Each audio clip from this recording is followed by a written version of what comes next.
The following episode of Fathermore Podcast is featuring Joshua Haskins. Now, Josh and I have known each other for a really long time. Josh is head of the sales team at Ascent Protein, which is really good stuff. If you're interested in that sort of thing, that's something that we have in stock here at the house pretty regularly. But neither here nor there. Josh has two kids, an 8-year-old daughter, 5-year-old son, and he is a really interesting, introspective, honest guy when it comes to his feelings about his parenting, his being a dad, his growing up as a dad, because he had his kids relatively young. He was 24 when he had his daughter. And so it was a really interesting conversation because I hadn't really ever spoken to him about being a dad before. And that was something that I really enjoyed, getting to know him a little bit better.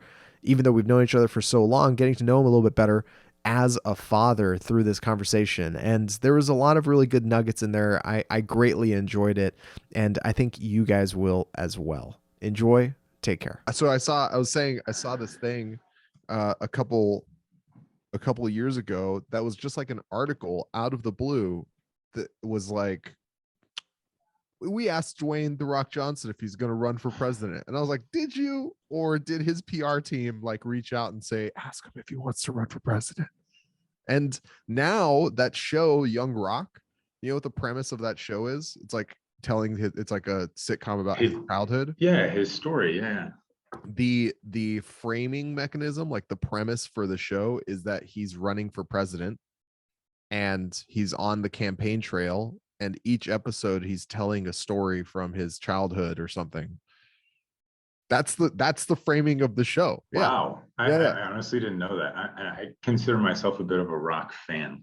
I mean, just like we're here talking, we haven't caught up in a minute. I mean, text here and there, but we're talking about The Rock first thing. We're talking about his rap skills, his inability to fail at anything. So, Sure. Hey, at this point, I mean, I don't even know what our expectation for a president is anymore. I think it's become super convoluted. So, Yeah. Hell, The Rock, he might, who knows, might get my vote. It would be like, have you seen Idiocracy? Yeah. Like it would be a perfect representation of like the Terry Crews president, where he's like, electrolytes, they're good for you. Totally. What the body needs. Yes.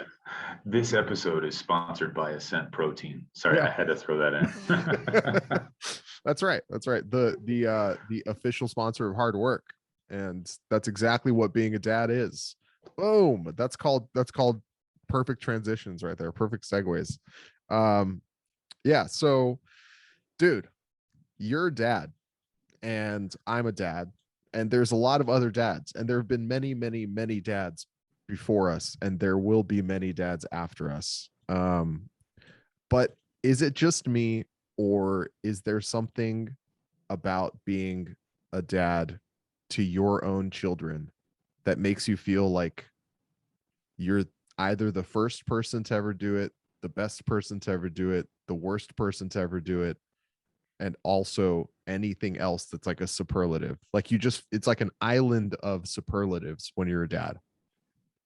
Absolutely. I think that there's something really powerful when the most universal thing in the world is wildly special. Like, you think about anything else, you know, everyone's got their different kind of route here, but for the most part, we all have dads, right? Everyone has a dad at some point, qualifying some, random expectations, but it's wild that that's still so uniquely special in a place where everyone gets to, in some form, experience that, right? And so I think, simply put, it makes me a better human. Right, like all those superlatives. I feel like there was this, like the Grinch's heart grew 3 times its size. I feel like that was me after I had kids. Like, it was just like this kind of like tunnel, and I'm like, whoa, there's this whole world and this complete flood of perception, feeling. Everything just changed, and so I'm all for it. I'm happy it happened as early as it did for me, because I was a good person, but I think I'm becoming a better human because of the depth and breadth of the life and the experience that my kids actually kind of forced me to have, right? Yeah. It's you're a dad. right? Like you don't wake up one day and say like, hey, I'm calling in sick or anything like that. Of course, you've got your partner to lean on if like you need a day or something like that. But for the most part, you're a dad every single day. So you kind of get to filter the world through that lens every single day that you're a dad. And I'm really enjoying it so far. Yeah. Yeah. I how young were you? Like, well, how old were you when you had your first? Yeah. So yeah, Luce. So my wife's name's Lucy. I'll probably call her Luce throughout this episode. But so Vera just turned 8. And so we were 24 when we had Vera.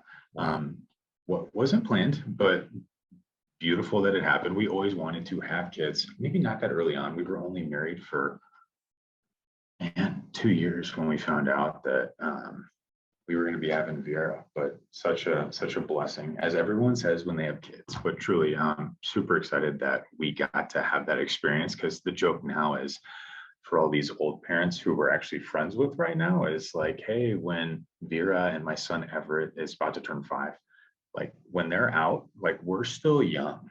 Like, and so I have to ride that like that version of the narrative Yeah. because it's mine. You know what I mean? Like, and so everyone who waited to be better people, like I also see massive value in what they did as well.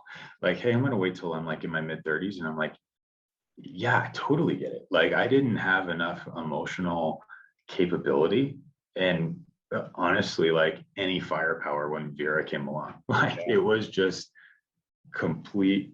I was completely naive. I had no idea what I was doing. And so to that point, like, don't wait. I'm a big fan of don't wait. If Yeah. you like no, like who cares? Like just go for it. Yeah, I had a good friend of mine. He and his girlfriend are talking about what their next step is going to be, getting married or having a family, whatever order that ends up looking like.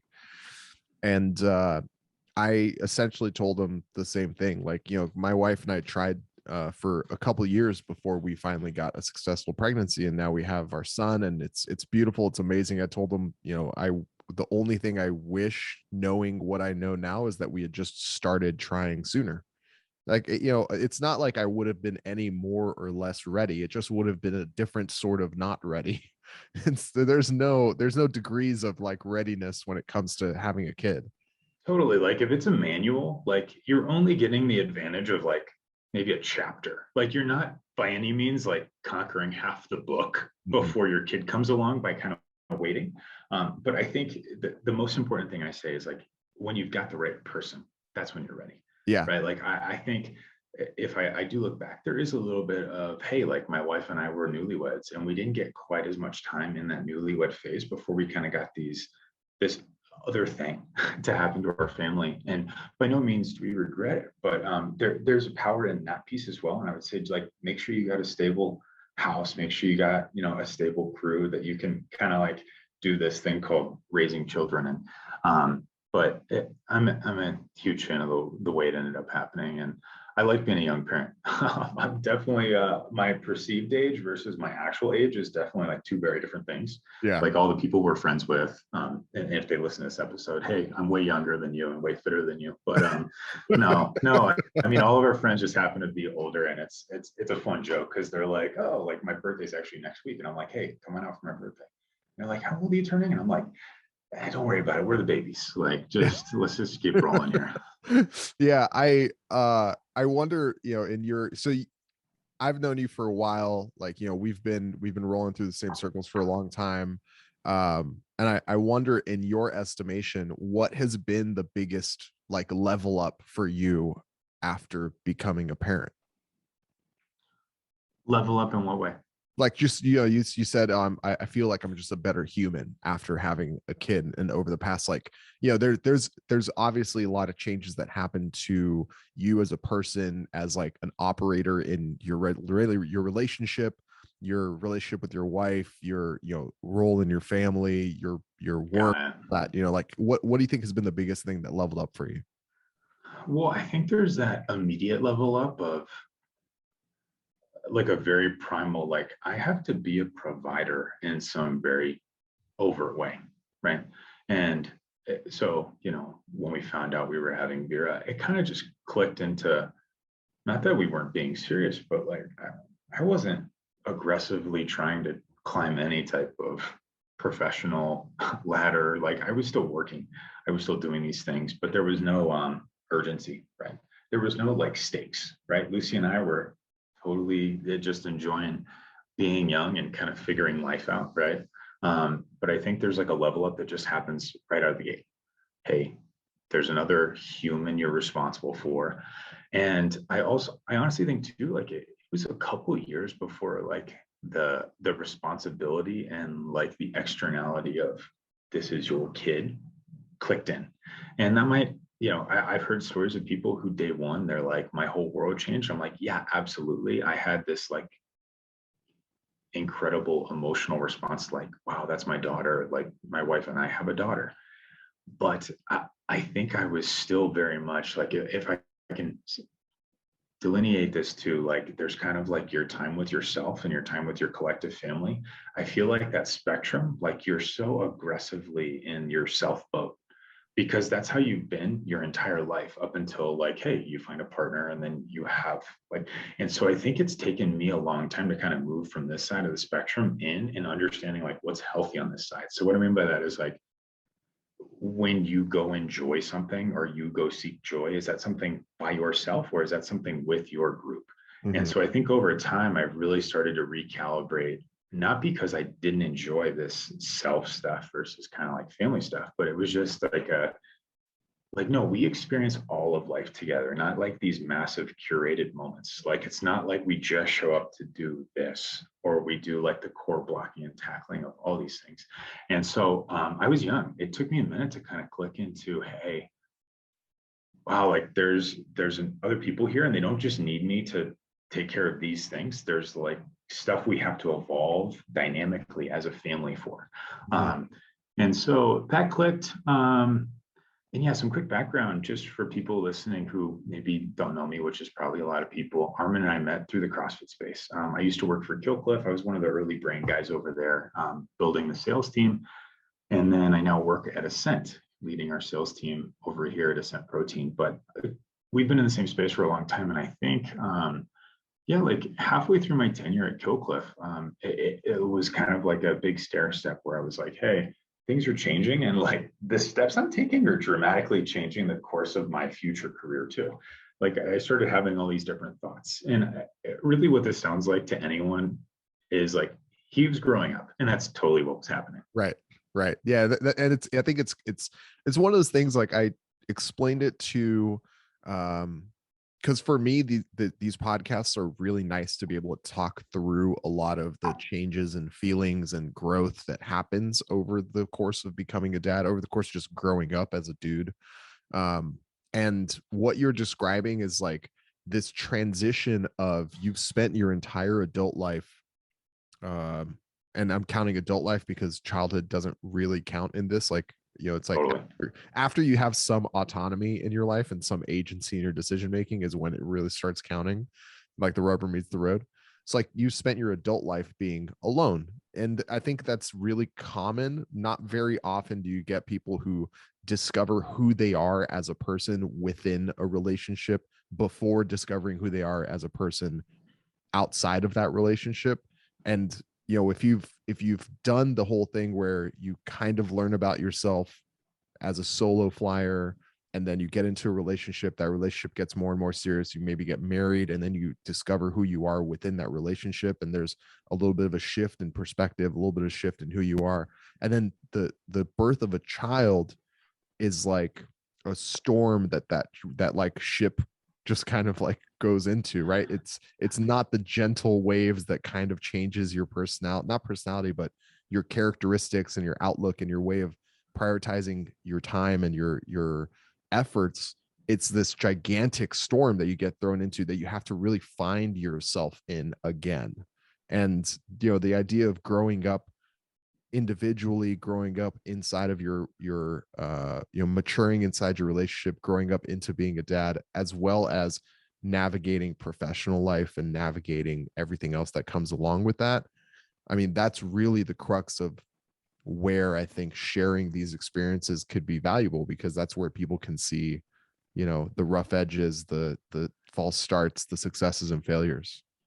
Well, and I think too, it's so interesting. We started this call off by you saying how awesome is being a dad, right? How special is it? And it's so funny how the common things that almost every person in America deals with are stuff that we never really get any type of formal conversation, training, or any type of dedicated resource unless we have to awkwardly stand up and raise our hand and be like, so being a husband's unique, being a father's unique. Like those aren't things that we honestly commonly talk about. Now, granted, everyone on the spectrum is going to have a different opinion on how you go be a husband, how you go be a father. But I'm like, it's become abundantly clear to me that I'm happy you're doing this. Is the scenic route we're taking, but I'm happy you're doing this because it gives catalyst for people to have the thoughts for themselves. Not to say that I have some kind of beautiful wisdom that the listener will pick up on, but you think about any other topic like business, you have so much resource and conversation and dialogue, and it gets down to these specific niches of business. And I benefit so much from those. But I'm like, man, you have to go actively really seek out some of these resources to have honest, open conversations as a dad, because there's a little bit too of like, at the end of the day, something that's so special is also a point of pride. Like that's my identity. So can I quickly go to someone else and concede like, hey, I could be doing a lot better, but there's so much of my identity here. And it's really interesting. And I've talked to my wife about this a lot, is how little we frame up from our mission and like a little bit of like the mission statement around your life. Like I can tell you Ascent's mission statement, where we're going to be next year at this point in time, what our growth rates are. And I told my wife, I was like, hey, I think I owe it to our family to start crafting what a mission statement should be. We've loosely talked about kind of what those things would look like, but what's my MO as just a human? And like, how do I most intentionally seek joy for my family and my kids? And what does that route kind of look like? Because I think busyness is such a culprit of kind of like this river that takes you, and you can kind of move side to side if you want, but at the end of the day, like you're in the current, right? And I think busyness can so quickly take you from kind of those core principles, and we sometimes we take that for granted, right? With our loved ones, and like how quickly we can kind of discern like these, hey, this is a moment, like we should take a moment in this, Yeah. not just kind of like click next. Yeah. The real sort of pain of that is that it's incredibly difficult, if not possible, if not impossible, to actually be able to tell in the moment that it's a moment, quote unquote, right? It's like it only really works in hindsight, and maybe the delta in time of when you experience it to when you realize it shrinks.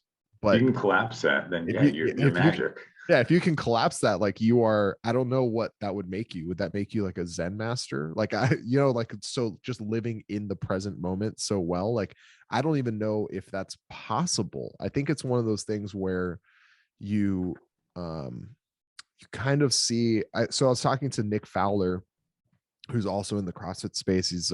He does a strength conditioning for brute strength, and he had something to say about this where he kind of was talking about it from a perspective of, at a certain point, you've experienced so many things, you've seen all the time that you've had, and looking forward, you realize that the time that you have upcoming is really precious because you've seen and experienced so much. Like at the heart Totally. of it is this almost like longing for the ability to experience those things, not to change it, but just to like absorb it more. And I think the double click there is there's a deep vulnerability in saying, I actually didn't do that right.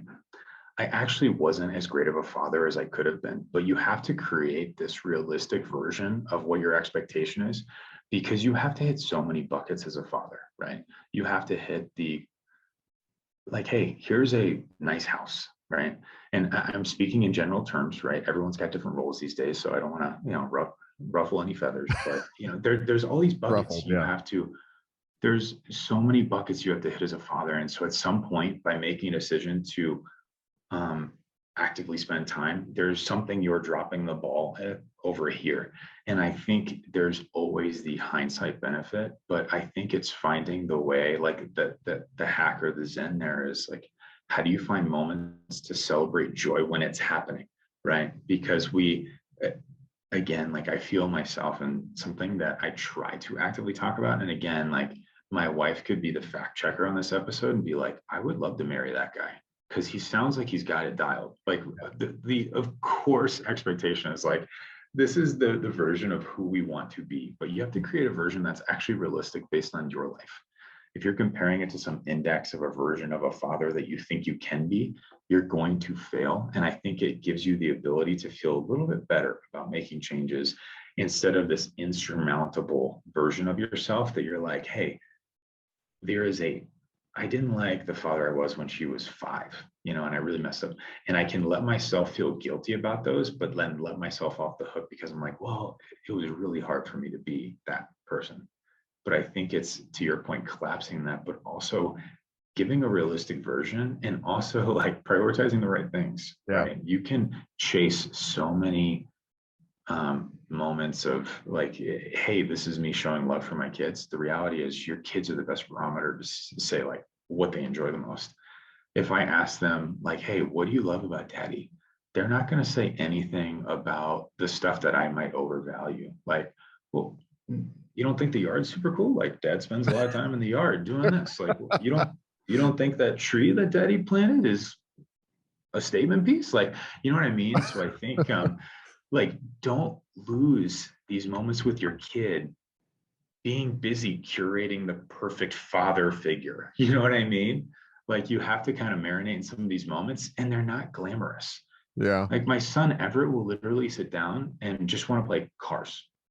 Like he'll want to roll a car back and forth until I say, hey bud, super fun. Like I love doing this. I love sharing this with you, but let's transition to something else. So it's those little moments that I think you have to recognize while it's happening to the best of your ability because it's so hard, man. And our brains are always processing through, you know, uh, the operation of the home, hey, what does my wife need? What do I need? What do these kids need? Have they eaten yet? Hey, you guys haven't paid yet. Sorry to shut down the fund. Like there's all these things that are Yeah. constantly kind of happening. And so we try our best, which is always an improvement, but to find those moments when they're actually happening, I'm like, oh, like this thing that we've been working really hard for that was supposed to be like at this park with these people on this day with perfect weather, that same level of joy is happening right now, just sitting in our room. Yeah. And like I have a hard time finding the piece to be like, oh, this is it. Like I don't have to work anymore. I can actually just enjoy it. Because sometimes I so often find myself working to create those moments or like, hey, how do I kind of move everybody around to get them in this spot? And so it's tough, man. It's totally tough.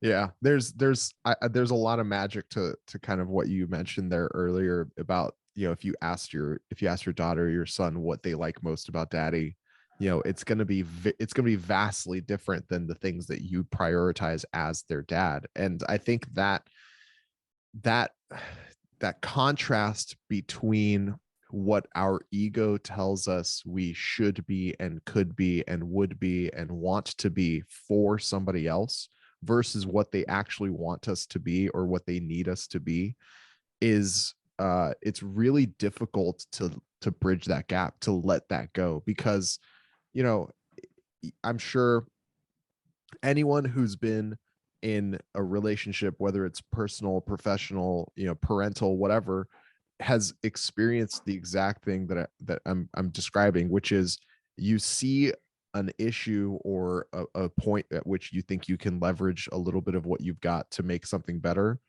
and you apply yourself in like a way that you think is going to be effective and good, and it actually ends up making things either worse or not better at all. And then you realize that you applied yourself in a way that makes you feel good about your application, not in a way that actually helps the situation for the person involved. And so, you look at the relationship between like a father and a daughter.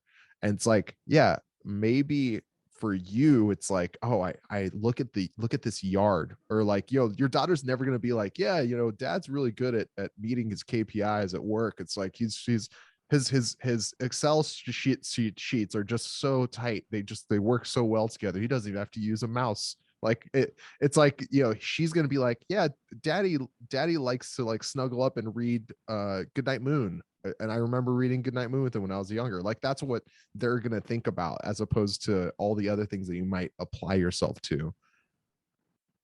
And I'll throw something else out too that I've been thinking through, and I think the pandemic gave a great opportunity to kind of actually give the chance to take a breath and step back and be like, wow, how is my time assessment? And I think I, I realized that in the busyness of work, um, me and fellow dads don't give the best version of yourself for your professional life. And what I mean by that is, I think sometimes we look to our loved ones to understand or carry the burden of busyness or stress.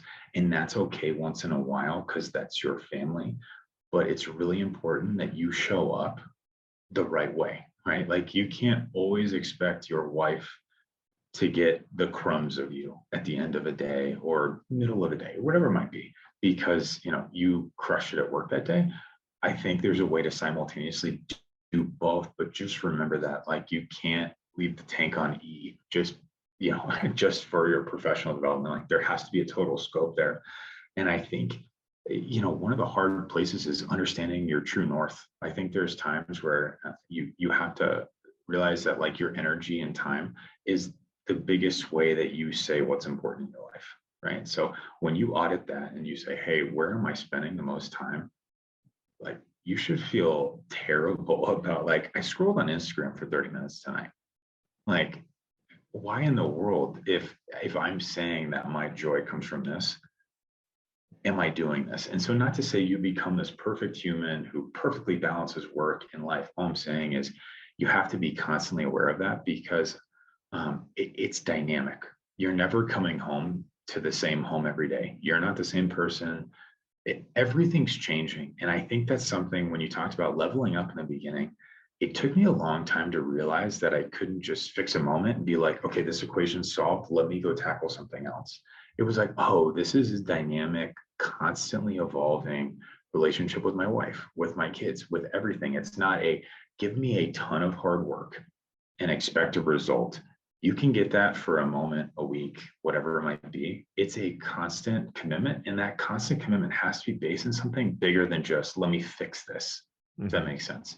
It has to be kind of actually like I'm seeking the best for this family. And I think it took me a while to understand the difference between those two things, because I'd come in like, the master problem solver, like, Luce, what do you need from my brilliant, incredible brain? And she would just politely look at me, and I never realized this in the moment. You talk about hindsight. She'd be like, I just wanted to talk to you. Like, I didn't want you to solve my problems today. And it's kind of funny. Like, I think the leveling up is like this finally like degradation of your arrogance to understand like these really common life principles. It's like, it's just how long that takes, right? Some of us take the scenic route. Some of us can read in a book and like get it right away. That's not me. Yeah. I have to kind of go through the motions, the repetitions to actually understand it. And I also think that my wife and I have become a lot better about sharing things closer to the moment of us feeling a certain way. And I think we also lack the vernacular to explain.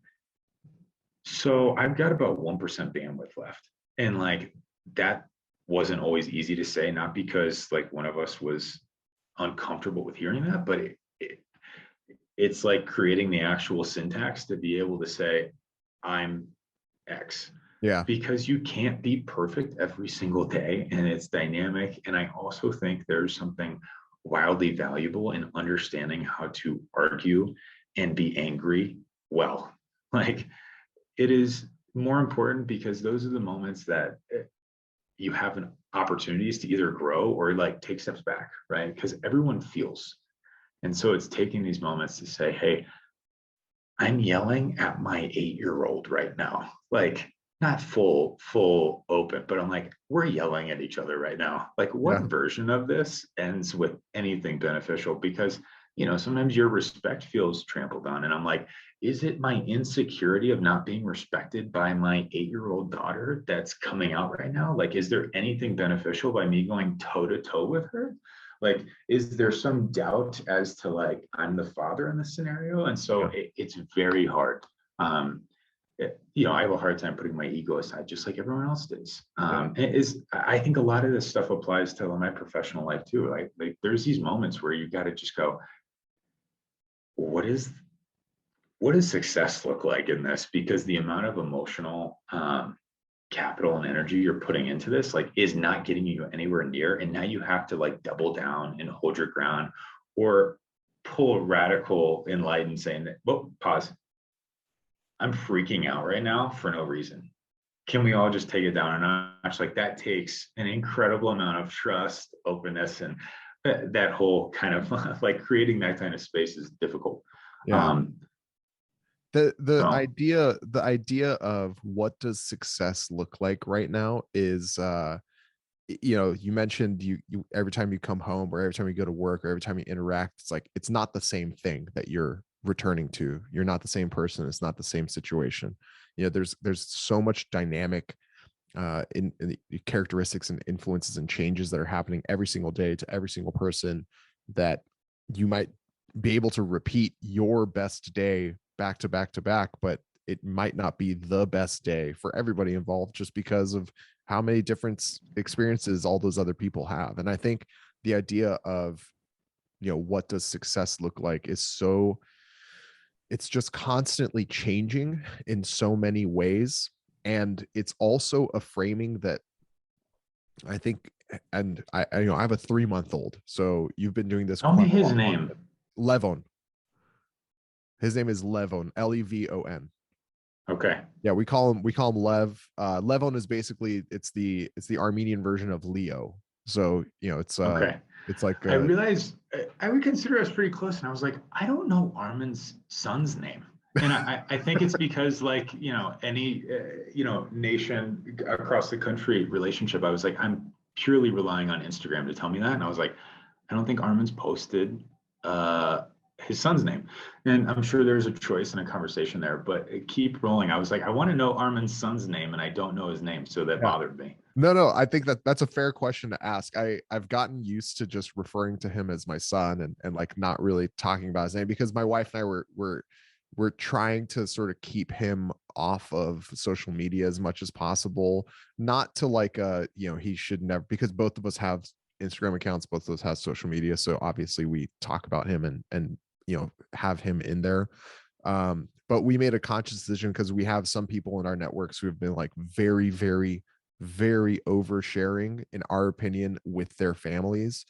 And we think it's a little bit more of like a personal, intimate thing. We just like to keep it separated. So like we just try not to post a lot about him, other than like the back of his head or the side of his body or that sort of thing, just to kind of keep it on the deal. And one end result of that is that a lot of our friends who aren't like directly in contact with us on a day-to-day basis don't necessarily know what his name is. So yeah, his name is Levon. Well, great. Now I know. And hey, it's a good litmus for, if people really want to know, they'll reach out and ask you, Yeah, that's a good right? point. That's a really good point. Yeah.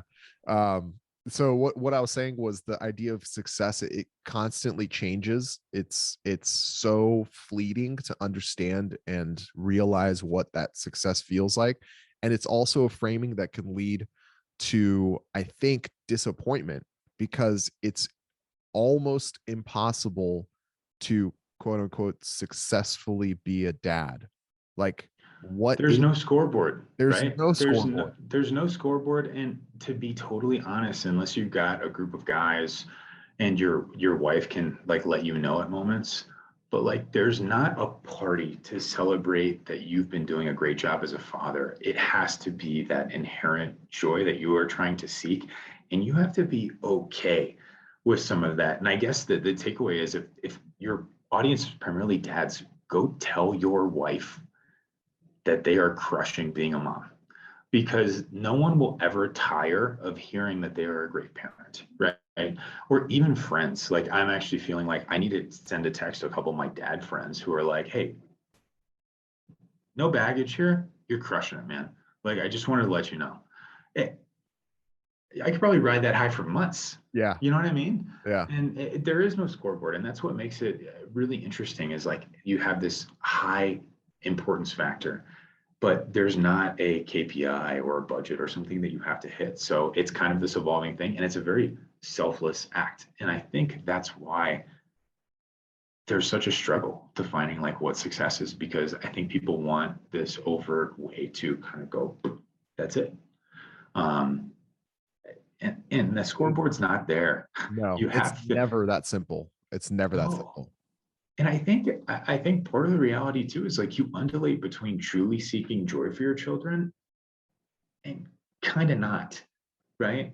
I think not to say that I'm going to solve divorce rate today, but a lot of people don't stick it out. And I think it's because we lose sight of why did we really have kids and like what is the real purpose here?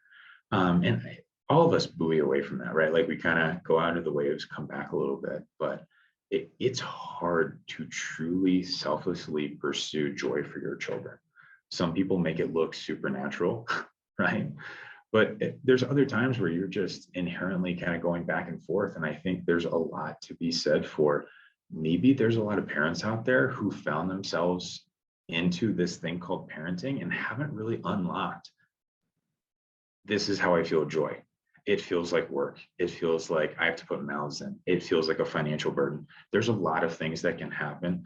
And so if someone is listening that is just going through the ringer, Armin and I are here to tell you, you're doing a great job, bro. Yeah. You are Yeah. doing a great job dadding. It's not easy.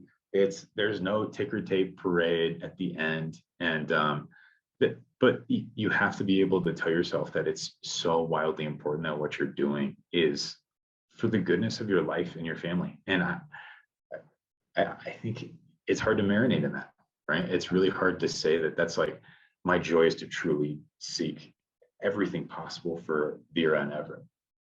That's tough because like there aren't those little metrics along the way. It's like, like height. Oh, your child's at X%. There's no barometer for that other than just seeing them interact in life. And it's based on your best version of what life is too. So I also have to recognize that there's all these things that I might not adequately prepare them for. So I have to identify like my weaknesses too, to be like, how do I get them this part of being a person? Because maybe I'm actually not better. And I have to actually say that I want them to be a better version than I am. I Mhm. think that's like the real tough part is like, wait, do I want to have a person who's better than me? Like that's something that like we all say yes to that, of course, but like, no, really. Yeah. Yeah. So In like it practice, means like that's so difficult. Yeah. so difficult. Yeah. It's like the old when you're hiring, you like hire somebody who can do your job eventually. You can train them to do your job better than you do it. Like you're hiring your replacement and training your replacement so that you can be replaced. And that's like a difficult thing to like wrap your brain around. Obviously, raising kids is not like hiring people. You don't, but the idea No, of totally. the I get idea of what you like mean. I wonder about this idea of like your kids are a reflection of you in a lot of ways, and you are a reflection of your parents in a lot of ways, and there's some like editing of the experience that you had growing up with your parents that you kind of pass on to your kids, right? You kind of choose, all right, I'm going to definitely highlight this was something that I really loved and something I really appreciated, and I'm going to try and pass this on. And then there's like things that you're like, this wasn't it. I'm going to leave this one on the cutting room floor. They're not going to be exposed to this, And I think that type of a process also happens in like really sharp relief once you first become a parent. Like you don't really think about that. At least I didn't really think about that until I became a dad. And I was like, oh wow, like, my relationship with my dad suddenly becomes a lot more clear. Like my failings as a son, it becomes significantly more clear when I had a son. And someone told me, you don't know how to be a a child until you become a parent. You don't know how to be a parent until you become a grandparent. And I was like, that's a little too heavy for me, man. I can't. I Yeah, I can't. mean, yeah, because you live in that mindset too much, and it's like, oh, well, it's all gloom and doom, and it's Yeah. like, yeah, I guess so. Like, it's all revisionist history, and we all want to go back and blah blah blah blah blah. But um, totally, I think there's so much muscle memory, and you can't help but do something based on your summary of experiences, right? When you go into any experience, you are bringing this collective. And anytime you need to kind of change the perspective or change the action, you have to have something overt and intentional to like kind of shake the principle for a second. And so I think, so my wife and I have been married 10 years this past May. And I Congratulations. can assure you, 10 years in, that we are still wildly figuring things out on how to communicate, how to live life. Because, like I said, life is dynamic and changing. And I feel like it's taken up until now for us to actually get better at talking about how we feel in the life we want. We just moved into a new home and we kind of used it as a way to say, hey, what's some of the intention we want to put into this house? So that we can both be on the same page for like what type of home are we creating? Because living in our house during the pandemic, we realized one, like we wanted a slightly different house. There was a few things that we didn't like and liked, but our home became really important. We were all home, arguably like everyone else. We went on walks and went to the grocery store, but there was a time where we were together. And so we're like, how can we better drive some small things? And so like a really simple thing was in our new living floor, we've got kind of a living room, dining room, kitchen that are all connected. And we were like, we do not want to put a TV this time around in the living room. So we've got it up in the loft, like, and you got to go up there to do it. And it's kind of separated. And we've already noticed a difference. Our kids aren't asking to watch movies. We're actually having meals as a family. We are playing together. Our kids are doing arts and crafts instead of like, all these things, and like these small moments of intention that are aligned between you and your partner, I think are really important because you're both kind of in it, if that makes sense. And you're both excited about what the net result could be. And if you're both on the same page, you can kind of manifest that in as well. And so we put a piece of art up over our fireplace instead of a TV, and it was intentional. And we're starting to find these other little moments of saying like, hey, this house is a transition for us. What can we further do to manifest the life that we say we want to have? And so there's more focus on, health. I'm building out a cool gym. Just a side note, sweet gym, the best gym I'll have ever had at my house. Yes. Other than like half of a 2-car garage, it's actually going to be built out in my new basement. And so like stuff like that, we are really investing into what we consider to be the best return on our future selves. I'm really jockeying for a sauna right now. For all those listening, we're currently in a sauna hot tub debate. I'm losing ground rapidly with all of our friend groups. Every poll I put up, I'm just getting buried. So I might have to just concede, but I really want a sauna as well. I'm just throwing that out there. Yeah, we moved when we moved from Austin out here to LA. It was a little bit more hectic. We didn't really get the opportunity to do like a State of the Union and figure out where we're at, because we were like up until the moment the truck pulled out. Like my brother and I drove the truck.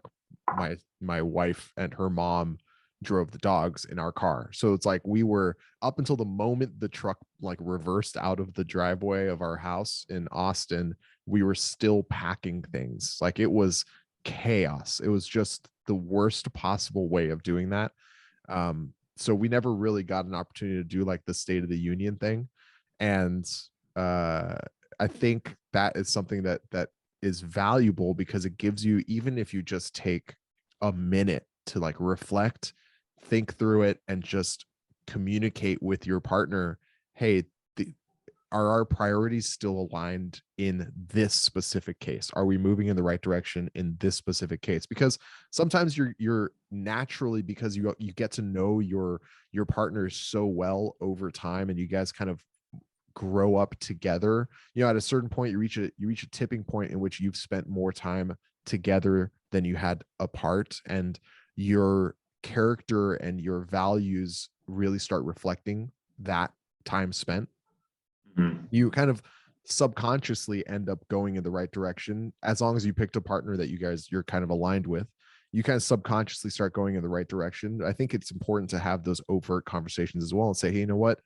Do we really want to invest our time in X, Y, and Z? Do we really want to spend our budgeting in our money like in these things? Do we want to focus on, you know, this instead of that, right? Do we want to homeschool instead of this, instead of public school, private school, you know, the whole schooling thing, teaching, you know, what values do I want to pass on to my kids? And a lot of that also comes down to like, you know, this has come into sharp relief for me as well. Again, 3-month-old, he's not really consciously picking up a ton about my behavior and habits, but he definitely learns a lot from watching, because he's not really, you know, it's not like I could tell him, son, this is how you do this. Like he looks at me and sees me do things, and that's never going to change.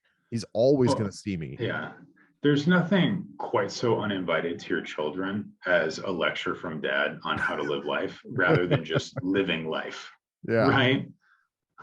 Yeah, that's so true. Like the fact that you have to live the example, it's very much like, you know, I think kids, and looking back at like my own experience growing up, I definitely, you know, understood this under the subconscious. Is I learned from my dad with the lessons that he taught me by telling me, hey, this is why I did this, or this is why you should think about this, or how you should move along here.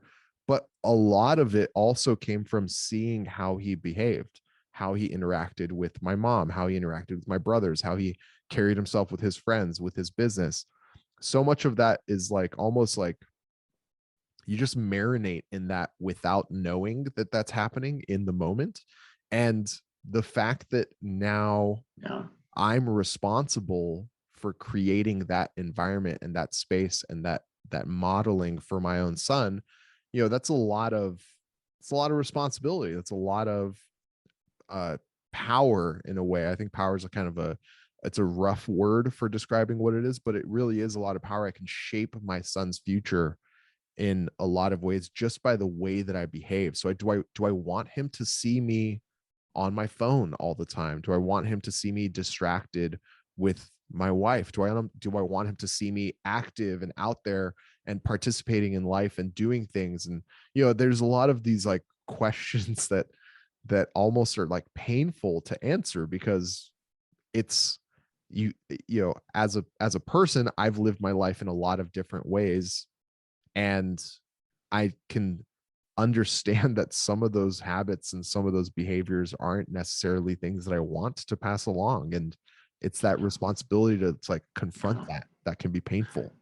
Well, and to be honest, it requires a lot of personal growth from you to identify like the answer to those questions, because you can kind of give yourself the way out a lot of times when it comes to introspection for yourself. It's really easy to um, parent these children because you have the authority to, and like change these little tweaks. But the reality is, unless you can identify that same need or change in yourself, it's very, very hard to perpetuate that down. So I don't know if there's some like actual number here, but like where you have insecurity, it's, and you're talking about it actively with your kids instead of showing them, it's probably like going to take 5 times as long for that point to resonate if you just do it instead, right? Like me talking about all this stuff, me doing this. And so I'll have to come back and listen to the best version of myself on this episode too, because you know I'm a super dad right now. Everything that we're talking about is great, and like all this dialogue. I will say a resource that I constantly use. I love Stoic Principles, Stoic Thinkers, Meditations is a great book. I love a lot of what Ryan Holiday puts out. Daily Dad is an incredible email. If this group finds interest there, I subscribe to that, and it's a great little nugget on dads through history, dads through time, nuggets for dads, because sometimes you just need to know here's how someone else did it. And like there's a little bit of comfort in that, right? Because some of you might be really good at communicating with your local communities about being a dad, but I like having some external resources. And one of the best quotes I constantly think of from meditation is, the nearer a man comes to a calm mind, the closer he is to strength. And so, you know, not surrendering to anger. It's so easy. It's so cheap. It's such a short-sighted thing. I think it's really important to remember that you're playing the long game being a dad. You don't need to urgently fix everything today. You need to play the long game and give yourself a little bit of leeway on playing that long game. But if you are focused on just those little short exchanges, you're never going to kind of get, I think, to that long game if you're just trying to course correct. It's not how you do it. I think you got to have that long vision in mind so that you can actually index off something bigger than yourself, and that's got a little bit more depth and breadth, so that that's where you can go instead of the complexity of pretending that you can move the world every day. Yeah. Yeah. There's nothing quite like losing your cool, and in the exact moment you've lost your cool, realizing that not only was that ineffective, but it's just the worst possible way to react to something. Like last night, this is a perfect example. Lev had a real night last night. He's hitting 3 months. He's hitting 3 months tomorrow. He's been 3 months old tomorrow, and he's going through this like growth spurt where he really is, he's starting to like almost roll over. He's getting really active. When he's awake, and when he's sleeping. Like he's very, very much in the extremes right now. He's like discovering his voice, he's discovering his hands. It's a really, really fascinating time for him. And in the middle of the night, we he woke up, and I woke him up. I grabbed him, and I was like, all right, I'm gonna try and get him to fall asleep. And he wasn't falling asleep. And I was getting frustrated. I was like, buddy, like it's 3 o'clock in the morning. You're like way too awake right now. You need to be asleep. This just is not working. And so I like put him in his pram, and I walked him around the house. That didn't work. Like picked him up, and I gave him his little pacifier, and he like immediately spit it out, and like it fell on the ground. And I was like, fuck, like in the middle, it's like 3:30 in the morning. I was like, fuck. Like I just completely like went to like 100% of like just frustration for a second with him. And I looked down, and he has this giant smile on his face, like ha ha ha ha ha. And it was this moment of like, oh, that was so unnecessary. Like that was such an overreaction to this thing. And there's this like pain of like, oh, did I just like permanently damage my child by like losing my shit on him for a second? And then there's the realization of like, no, it's gonna be okay. Like he's fine, you're fine. Just try to be a little bit more like water, be a little bit more zen, be a little bit more calm when things like this happen, because it's going to happen a million times, and it's going to happen way worse consequences and stakes than his pacifier falling on the ground. So it's just there's the idea of staying calm in order to be like the strongest and best version of yourself is definitely something that I'm very actively working on. Well, there's so much emotion in this thing that we're doing as dads that there are going to be those flips. And I've also, not to give myself an out, but I've also taken some slight comfort in like, daddy gets upset too.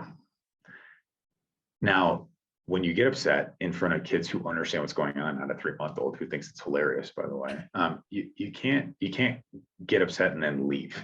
You can't get upset and go to another room and then like go get comfort on yourself. I think you have to get upset in like an honest way and be like, here's why I'm super pissed. And that is also very hard, because if you've already hit 100, you've already gone kind of a full psycho, right? Like walking that back is very difficult. But I also think there's power in showing your kids that like, because I don't know about you, but when my dad used to get upset, like it was kind of like dad's upset and he's over there. We stay over here. We stay super quiet. Yeah. And then when dad comes out, you're like, what's the temperature check right now? Right. And so I think what I've had to realize in those moments is like, I don't want my kids to ever be scared. Right. I want them to know that I can get upset, but then also getting upset is okay, because like you can't zen your life out to like remove the emotional roller coaster that is going to be happiness and anger, right? Like all of that has to exist for us to kind of experience everything that we enjoy. Because if if you put everyone on antidepressants, you don't have much going on, right? But you want a little bit of that, but you also, I think, you have to experience that in a way that's okay, and especially with your partner. Like you have to be able to yell or get angry in a way that's actually productive, not just like, so the night's over, Yeah. right? Like Yeah. you can't go draconian. And I'd love to say that I always have the opportunity to be like, I thought about it. I was being an asshole. I don't know my batting average is there, but it's definitely not enough to get to the World Series, or be a hitter of any type of recognition. So it's always a process. Yeah. I think that there's a strength that comes from vulnerability. I think that's something that's generationally very different between us and our parents and our parents' parents. There's this idea of openness and intimacy and vulnerability between parent and child, between partners, that just I really don't think existed 50 years ago or 100 years ago. Oh, and the same thing we just talked about with seeking the best for our children. Like when we talk about these kind of things, it shouldn't be a look how my parents messed up. It's, hey, take comfort in the fact that things are actually evolving, I think, in a directionally positive way, right? There's not these very traditional kind of setups where X person does this person does this, and there's really no blurring of the responsibility lines. It's become increasingly different. And I think that's a good thing. I think that's a testament to like things actually moving in the right direction. Yeah. Well, Josh, I really appreciate your time, man. This has been super cool. I love talking to my friends about their fatherhood, their experience being a father, because it lets me get to know them like in a way more intimate and interesting way than ever before. And you did not disappoint. It's been really, really fun getting to kind of chat through this with you. Thanks, man. I like what you're doing. Yeah, well, I've enjoyed listening to a few episodes, so I'll keep the train going and hopefully Father More takes over the father Yeah, space. it takes over the whole father world. That's the I have a quick question for you is to like, with this podcast, what's of course the dialogue is really helping you become a better dad, but is there kind of a long game here? And hey, I'm hoping I reach X number of dads, or are you truly just having conversations and seeing where it goes? so my goal has been to kind of and I have like these cabinets here in my studio that I found out that I could use as a whiteboard, so like I use whiteboard markers on it. So my goal has been to kind of make these conversations a part of my regular life, and from that habit grow the network that the conversations take place in. So I'm trying to move out of the CrossFit space, is like an exclusive source of like all my content, and just start talking to dads in as many environments as possible, because for me, selfishly, that's how I'm going to get the most out of these conversations.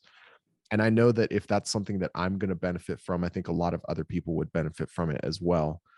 And I think the end goal is to just create sort of like a body of work that functions as like a journal of my existence as a dad over time. Like I started this when my son was very young, so I want to be able to have this sort of like audio journey of what I'm experiencing in a way. And at the same time, it kind of functions as kind of the same thing, like a time capsule for the dads that I talk to about how they're doing at that moment and what they're thinking about. They could potentially share it with their partners or their kids at some point if it's interesting, or that comes up. And I think every conversation is by definition evergreen for everybody, because if you're a dad, at some point you're going to run into at least one of the things that we talk about in every episode, in every interview, with every person. And there's value in that. So I'm not really I don't really have a long game of where I want this thing to go, other than I know that at the core of it, there's something really valuable to myself and to the community. And I think that if I can like refine that and provide it and get it out to people, that it will, that effort will be rewarded down the line in some way. I don't think you will ever regret time invested trying to be a better dad. I think there's a lot of other things you could regret with the same amount of time input, but I think directionally this is a really good thing. So Yeah, it's a good I place to be. appreciate it. And man, that hour went by in 2 seconds. And I think the takeaway there is you can talk about being a father for a long time because there is so much complexity, nuance, and perhaps not enough dialogue around it. And maybe I'm not actively seeking out enough resources or places to have that conversation, but I really enjoyed today as well. So yeah, thanks for having me on. Thanks, Josh. Appreciate it, man.